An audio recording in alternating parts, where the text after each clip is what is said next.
En marzo de 2007, durante una entrevista con la periodista estadounidense Amy Goodman, el general y excomandante de la OTAN entre 1997 y 2001, Wesley Clark, reveló el plan a largo plazo de Washington para invadir 7 países. About 10 days after 9/11, I went through the Pentagon and I saw Secretary Rumsfeld and Deputy Secretary Wolfowitz. I went downstairs just to say hello to some of the people on the Joint Staff who used to work for me, and one of the generals called me and he said, "Sir, you gotta come in and talk to me a second." I said, "Well, you're too busy." He said, No. He says, "We've made the decision, we're going to war with Iraq." So I came back to see him a few weeks later, and by that time we were bombing in Afghanistan. I said, "Are we still going to war with Iraq?" And he said, "Oh, it's worse than that."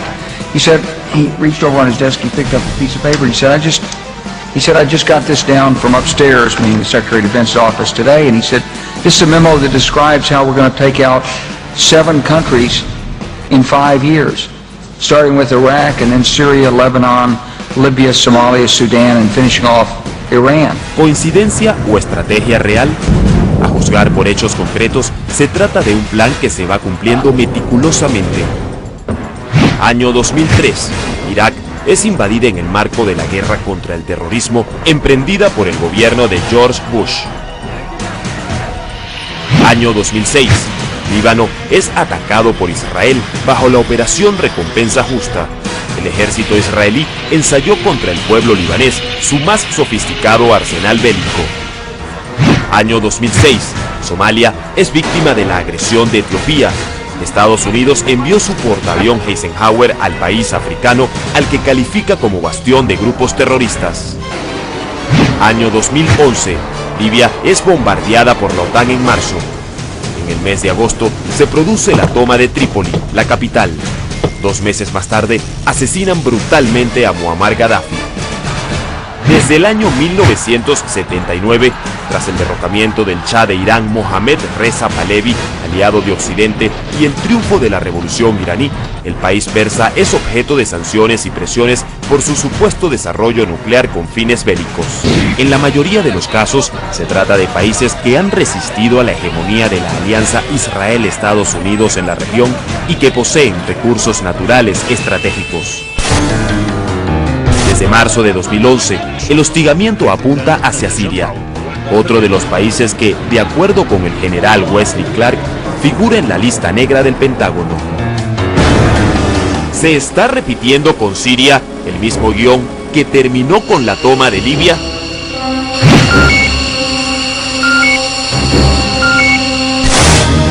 La República Árabe Siria está ubicada a la orilla oriental del mar Mediterráneo. Comparte sus fronteras con Turquía, Irak, Israel, Jordania y Líbano. Para el año 2008, Siria tenía 19.747.586 habitantes. La mayoría de la población profesa la religión del Islam. El sunismo es el grupo musulmán mayoritario. Entre los musulmanes no sunitas en la nación se encuentran los drusos, alawitas y chiitas. La economía del país se basa en la extracción de petróleo. La producción de 380.000 barriles al día le genera la mayor parte de sus ingresos. La nación árabe posee importantes reservas de gas natural, salgema y fosfatos. Los derechos del paso de petróleo foráneo por sus oleoductos le generan altos dividendos. Nosotros estamos en un país clave en la zona, un país estratégico, somos la llave de Oriente Medio. Si consiguen controlarnos, van a controlar a todo Oriente Medio. La ubicación de Siria en el mapa atrae las miradas de países occidentales, asiáticos y del propio Oriente Medio. Por el país árabe cruzan 2 oleoductos provenientes de Irak. Uno pasa por la ciudad de Homs y el otro por los Altos del Golán, territorio arrebatado por Israel a Siria en la Guerra de los 6 días. Ambos desembocan en el Mediterráneo. La zona costera de Siria representa uno de los principales obstáculos para el macroproyecto de oleoducto que llevará el petróleo de Bakú, en Azerbaiyán, a través de Turquía e Israel hasta Asia, presumiblemente hasta India. Parte de este proyecto se encuentra culminado. Su recorrido atraviesa Azerbaiyán, Georgia y Turquía, todos aliados de la OTAN. El oleoducto, inaugurado en julio de 2006, es considerado el más estratégico del mundo, ya que surte a los mercados occidentales. Sin embargo, para llevar ese petróleo desde Turquía a través de Israel hasta Asia, es necesario atravesar 400 kilómetros de costa siria y libanesa. Estos factores convierten a Siria en un enclave de interés para el Pentágono, que desde hace un tiempo viene hablando de la necesidad de remodelar el mapa del Medio Oriente. El coronel norteamericano retirado Ralph Peters revela que el plan de remodelación de las fronteras de esta región estaría enfocado en crear un gran Líbano que arrebate su costa a Siria, dejándola sin salida al mar. Después de la caída de la Unión Soviética, una fracción de la élite estadounidense, básicamente de los republicanos llamados halcones, decidieron que era una oportunidad para que nunca más volviera a erigirse una nueva potencia que les hiciera competencia. Y en ese sentido empezaron a rediseñar el mapa del mundo, no solamente para ser el único polo de poder internacional, sino también para tratar de adueñarse de los recursos naturales estratégicos, sobre todo energéticos, en diversas áreas del mundo. En lo que respecta al Medio Oriente, esta es una región clave porque están planteando aquí una relocalización geopolítica que se llamaría el Gran Medio Oriente. Es muy importante que para esta nueva estrategia que el gobierno de Siria ya no permanezca y que se ponga en su lugar a un gobierno mucho más dócil a los intereses de Washington. Desde su independencia de Francia en 1946, Siria ha mantenido una postura indeclinable a favor del panarabismo o unidad árabe, movimiento que en los años 50 del pasado siglo lideró el importante político egipcio Gamal Abdel Nasser. Siria ha apoyado los movimientos de liberación nacional y rechazado sistemáticamente la ocupación israelí en el territorio histórico de Palestina. El problema que nosotros tenemos en la región es la interferencia de los extranjeros, las intervenciones muy amplias, sobre todo las intervenciones de Estados Unidos y sus aliados, que eso está en vía del dominio de Estados Unidos sobre la región de Oriente Medio. Asimismo, salvar el régimen sionista. Ellos quieren derrotar, digamos, el frente de resistencia frente al régimen sionista. Algunos momentos de la historia siria evidencian la postura de Estados Unidos y sus aliados frente a esta nación árabe. En 1948, Siria hizo parte de las fuerzas árabes que enfrentaron a Israel por la ocupación a Palestina. En 1957, denuncia la doctrina Eisenhower promulgada por Estados Unidos para combatir la presencia comunista en Medio Oriente.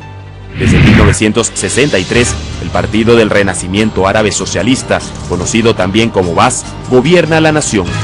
En 1967, tras la derrota de la coalición árabe que vuelve a enfrentar a los israelitas en la Guerra de los 6 días, Israel toma posiciones en los altos del Golán pertenecientes a Siria. Gran Bretaña y Estados Unidos apoyaron activa y abiertamente a Israel. En 1981, Israel se anexiona oficialmente los altos del Golán sirios. Durante la década de 1980, Siria fue uno de los pocos países árabes que apoyaron a Irán en su larga guerra con Irak. En el 2002, Washington incluyó a Siria en la lista de países que integran el llamado Eje del Mal, por supuestamente apoyar grupos terroristas y desarrollar armas de destrucción masiva que podrían ser empleadas contra Estados Unidos y sus aliados. Las mismas consideraciones han pesado contra Irak, Irán, Corea del Norte, Libia y otros. No es un secreto que la cabeza del régimen está solicitada hace décadas, no es algo nuevo. Pero ellos aprovechan cualquier, como decimos, circunstancia, cualquier tiempo para acabar, se pueden acabar con el régimen de resistencia como nuestro, que está a favor, en pro de los derechos del pueblo árabe, de apoyar las resistencias contra la ocupación extranjera. Sabemos que está aumentando esta ocupación extranjera, poco a poco, no es más el caso Palestina, sino también tenemos Irak, tenemos hoy Libia, tenemos Sudán, y la lista está abierta.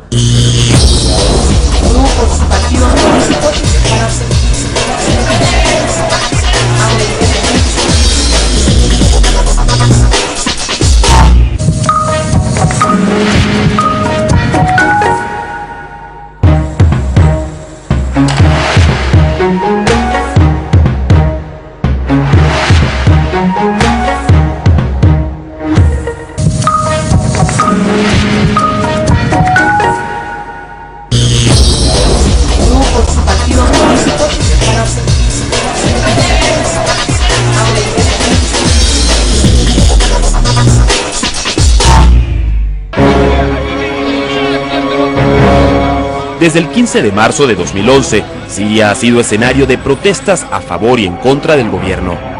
Mientras los medios internacionales han privilegiado la matriz de opinión que tiende a mostrar el caso sirio como una rebelión popular generalizada que se inspira y forma parte de la resistencia frente a los gobiernos totalitarios del mundo árabe, muchos especialistas afirman que, en efecto, hay sectores sirios descontentos con el sistema político actual, pero niegan su alcance nacional y los califican de minoritarios.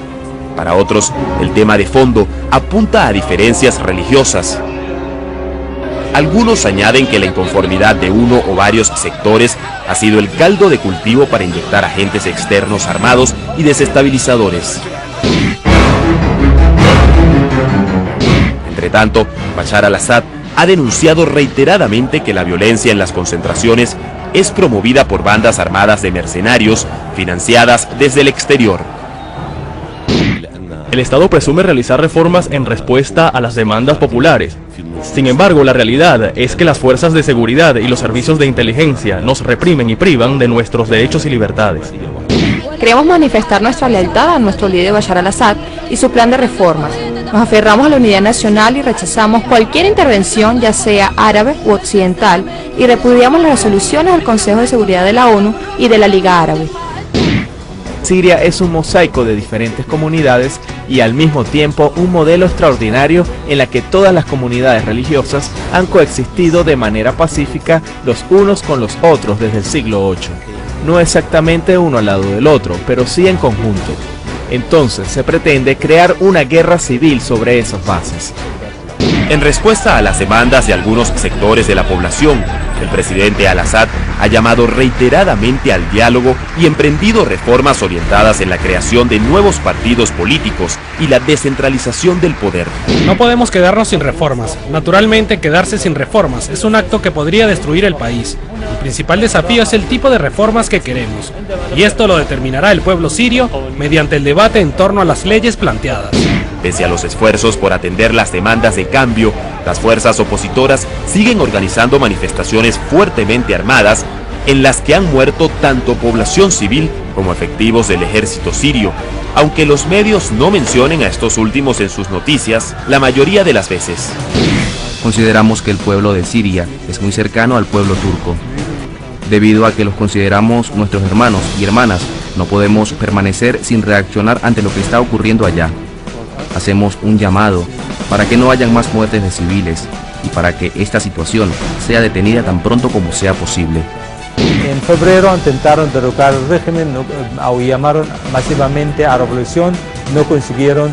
En marzo llamaron para el 15, tampoco funcionó. 2 días después escogieron un incidente que estrelló en Daraa y empezaron a complicar con la prensa, y desde la primera semana empezaron a hablar de un esquema de intervención humanitaria para proteger la población civil.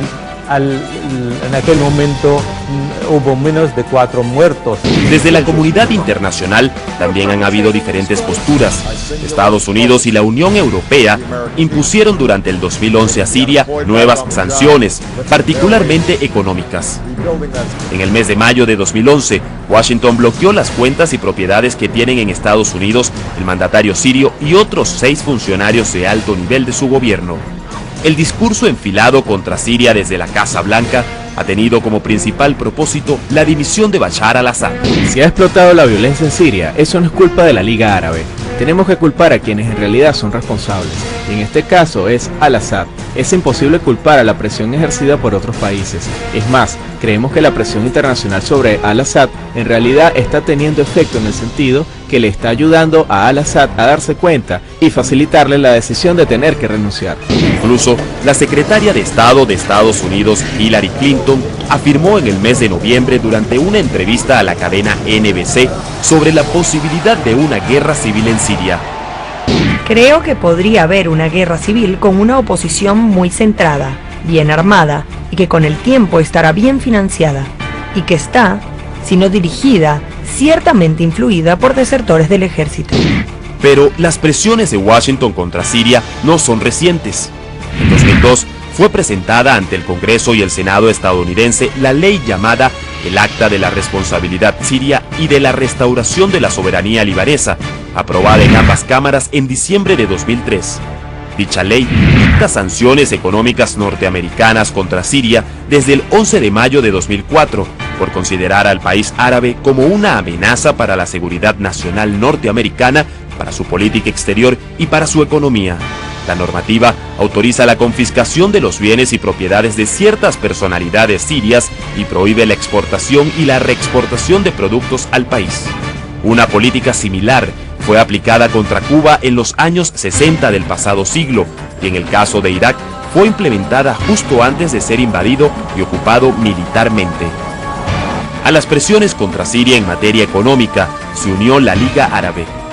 19 de sus 22 miembros votaron a favor de suspender a Damasco de la organización. Es de esperarse que en el problema de Siria, en lugar de apoyar al presidente sirio, que pues es constitucional y legalmente presidente de su país, están llevando a cabo una política de apoyo a las potencias occidentales en contra del interés nacional de Siria. Esto lo vimos también con Libia. Fue el mismo patrón de actuación. Condenaron a Gaddafi y posteriormente esto dio pie a que se quedara aislado y se diera paso a la invasión. Desde Siria se ha denunciado y detenido la incursión fronteriza de grupos armados procedentes de Turquía. Las autoridades del país vecino han negado la información. Sin embargo, el país turco ha intervenido en la situación, dando su respaldo a sectores de la oposición siria, quienes han pedido abiertamente la caída del gobierno de Bashar al-Assad. En Estambul se formó un autodenominado Consejo Nacional de Transición Sirio. Ese tipo de reuniones no están prohibidas en Turquía. No hay ninguna razón que impida la organización de este tipo de reuniones. No existe ninguna base o marco jurídico que impida la organización de este tipo de reuniones en Turquía. Turquía en este caso está infringiendo uno de los principios importantes, que no meterse en los asuntos internos de los demás. En enero de 2004, Bashar al-Assad se convirtió en el primer gobernante sirio en visitar a Turquía, en un viaje que marcó el inicio del deshielo de las relaciones con Ankara para ese momento. Sin embargo, desde marzo de 2011, Turquía se unió a las presiones internacionales contra Siria. Al final, lo que realmente importa es que muchos civiles están muriendo en las calles de Siria.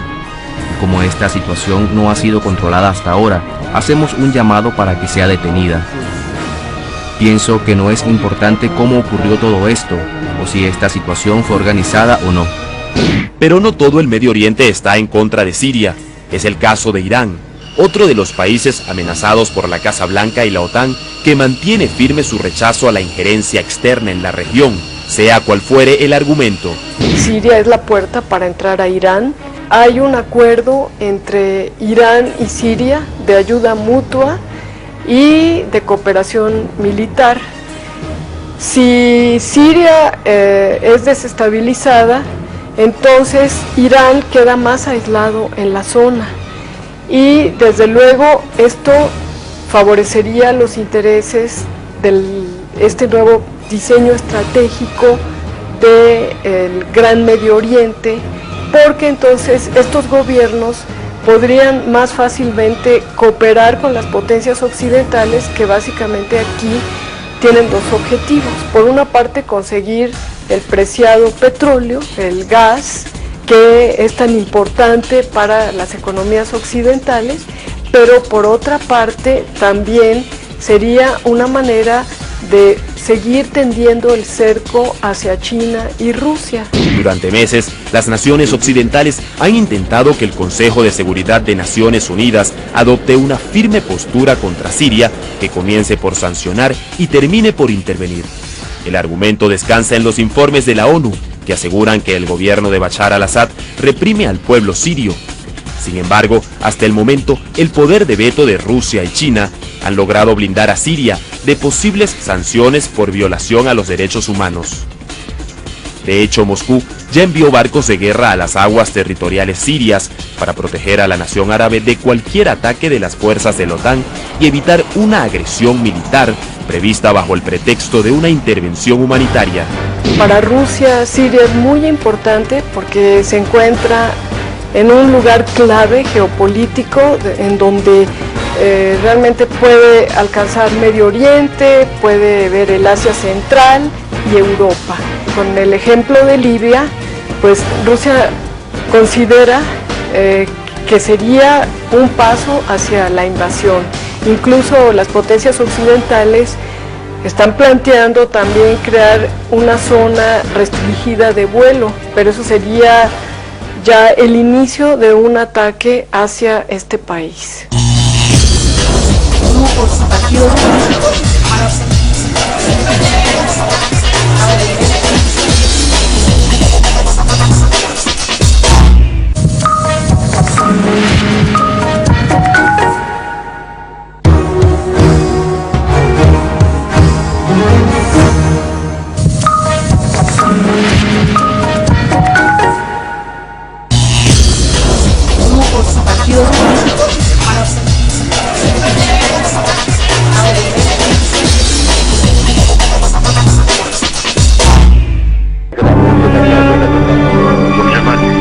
La cobertura mediática sobre lo que ocurre en Siria ha generado una matriz de opinión que tiende a equiparar los sucesos en este país árabe con una revolución al estilo de Túnez o Egipto. Desde los medios de comunicación, principalmente árabes, se ha responsabilizado directamente a las fuerzas militares sirias del número de víctimas civiles en medio de las protestas. Según las Naciones Unidas, más de 5.000 personas han muerto por la represión de los uniformados. Insisten en que el ejército mató a mi niño. No es cierto, el ejército no mata. El ejército no mata, el ejército nos protege. Los soldados sacrifican sus vidas por defendernos de los armados. En el mes de noviembre, el periodista francés Thierry Meyssan, radicado en Damasco, sacó a la luz pública una investigación que revela cómo buena parte de estas supuestas víctimas de muerte aún viven. Además, descubrió que la lista de presuntos fallecidos fue elaborada por una misteriosa organización que tomó los nombres de una guía telefónica. Las potencias occidentales y sus aliados del mundo árabe, es decir, las potencias que dependen económicamente de la venta de petróleo a los países occidentales, han lanzado una campaña mediática, con la finalidad de convencer a los espectadores de que en Siria existe una revolución similar a la que hemos visto en Túnez y en Egipto. Pero esto es absolutamente falso. Son situaciones totalmente diferentes. Ellos están convencidos de que por el hecho de que las personas en Siria hablan árabe deben hacer lo mismo que en Túnez y en Egipto. Es por esto que han inventado esta historia de represión de masas, etc., que no tiene ninguna base. No se trata ni siquiera de una situación que han exagerado. Se trata de una situación totalmente inventada. La televisora estatal siria ha realizado un monitoreo de las informaciones publicadas por medios árabes como Al Jazeera y Al Arabiya sobre la situación en el país del Medio Oriente durante los últimos meses.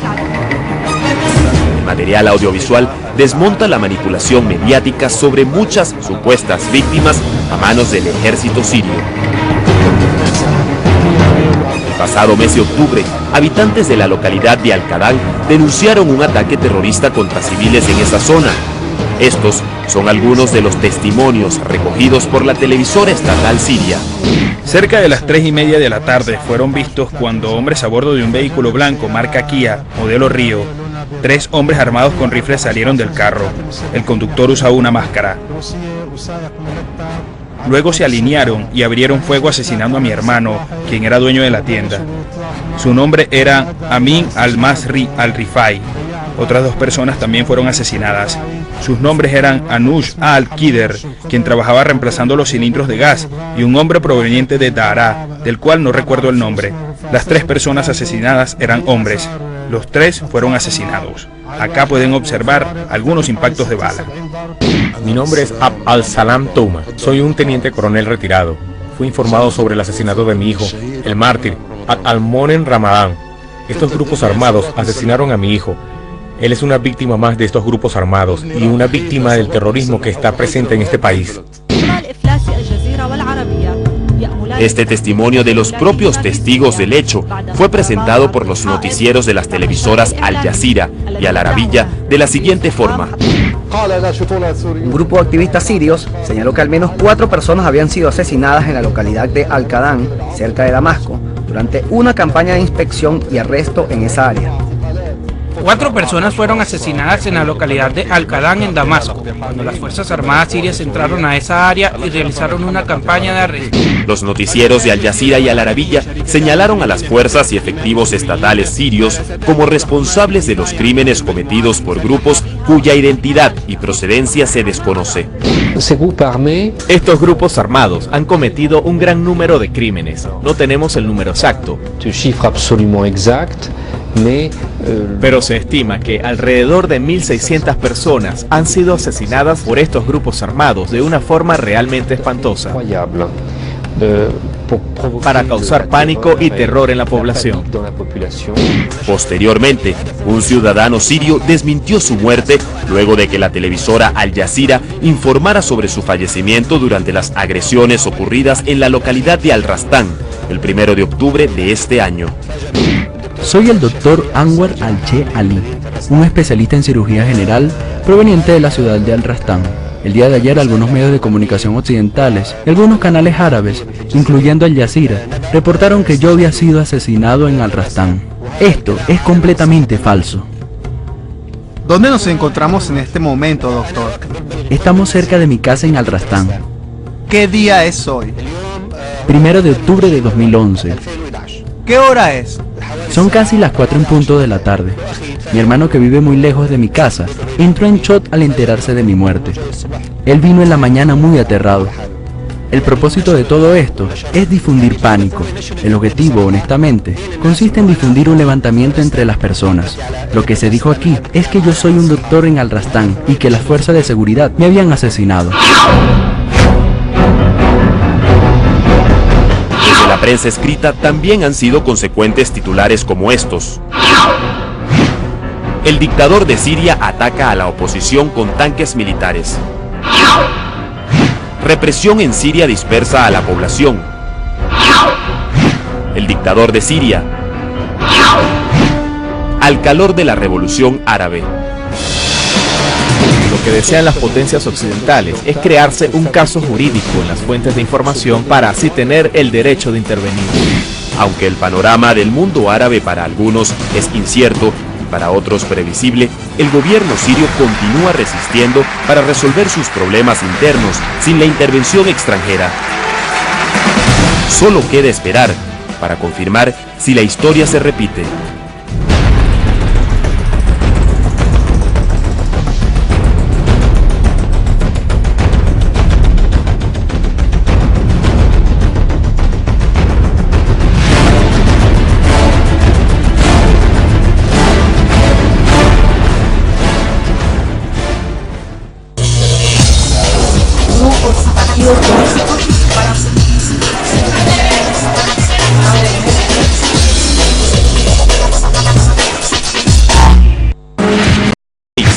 Líbano es atacado por Israel bajo la operación Recompensa Justa. El ejército israelí ensayó contra el pueblo libanés su más sofisticado arsenal bélico. Año 2006. Somalia es víctima de la agresión de Etiopía. Estados Unidos envió su portaavión Eisenhower al país africano, al que califica como bastión de grupos terroristas. Año 2011. Libia es bombardeada por la OTAN en marzo. En el mes de agosto se produce la toma de Trípoli, la capital. 2 meses más tarde, asesinan brutalmente a Muammar Gaddafi. Desde el año 1979, tras el derrocamiento del Shah de Irán, Mohammad Reza Pahlavi, aliado de Occidente. En marzo de 2007, durante una entrevista con la periodista estadounidense Amy Goodman, el general y excomandante de la OTAN entre 1997 y 2001, Wesley Clark, reveló el plan a largo plazo de Washington para invadir 7 países. About 10 days after 9/11, I went through the Pentagon and I saw Secretary Rumsfeld and Deputy Secretary Wolfowitz. I went downstairs just to say hello to some of the people on the joint staff who used to work for me, and one of the generals called me and he said, "Sir, you gotta come in and talk to me a second." I said, "Well, you're too busy." He said, No. He says, "We've made the decision, we're going to war with Iraq." So I came back to see him a few weeks later, and by that time we were bombing in Afghanistan. I said, "Are we still going to war with Iraq?" And he said, "Oh, it's worse than that." He said, he reached over on his desk, he picked up a piece of paper, he said, I just got this down from upstairs, meaning the Secretary of Defense's office today, and he said, "This is a memo that describes how we're going to take out 7 countries in 5 years, starting with Iraq and then Syria, Lebanon, Libya, Somalia, Sudan, and finishing off Iran." ¿Coincidencia o estrategia real? A juzgar por hechos concretos, se trata de un plan que se va cumpliendo meticulosamente. Año 2003. Irak es invadida en el marco de la guerra contra el terrorismo emprendida por el gobierno de George Bush. Año 2006 y el triunfo de la revolución iraní. El país persa es objeto de sanciones y presiones por su supuesto desarrollo nuclear con fines bélicos. En la mayoría de los casos, se trata de países que han resistido a la hegemonía de la alianza Israel-Estados Unidos en la región y que poseen recursos naturales estratégicos. Desde marzo de 2011, el hostigamiento apunta hacia Siria, otro de los países que, de acuerdo con el general Wesley Clark, figura en la lista negra del Pentágono. ¿Se está repitiendo con Siria el mismo guión que terminó con la toma de Libia?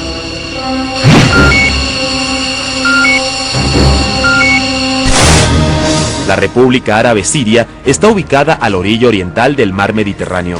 Comparte sus fronteras con Turquía, Irak, Israel, Jordania y Líbano.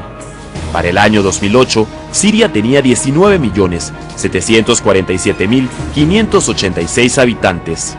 La mayoría de la población profesa la religión del Islam. El sunismo es el grupo musulmán mayoritario. Entre los musulmanes no sunitas en la nación se encuentran los drusos, alawitas y chiitas. La economía del país se basa en la extracción de petróleo. La producción de 380.000 barriles al día le genera la mayor parte de sus ingresos. La nación árabe posee importantes reservas de gas natural, salgema y fosfatos.